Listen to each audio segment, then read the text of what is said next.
Ito raw hong resulta ng PISA 2025 ilalabas na sa susunod na taon.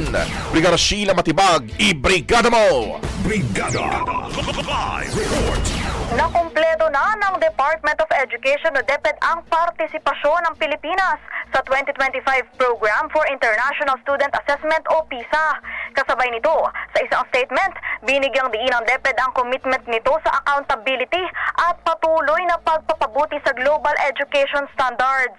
Ayon sa ahensya, noong Marso, kumuha ng computer-based PISA ang unang set ng mga Pilipinong mag-aaral. Sinabi ng DepEd na ang completion na ito sa PISA ngayong taon ay isang malaking hakbang o mahalagang hakbang sa pag-assess ng kahandaan ng mga Filipino learners at pagsabay ng edukasyon sa bansa sa international standards. Hinihintay ng kagawaran ang resulta na inaasahang lumabas sa Setyembre sa susunod na taon. In the heart of changing lives, ako si Brigada Sheila Matibag ng 105.1 Brigada News FM Manila. The Music and News. Authority! Brigada Balita Nationwide. Ang bahaging ito ay hatid sa atin ng Standout ES4 Capsule. Simulang tuparin ang pangarap ng iyong anak. And Stunting Now,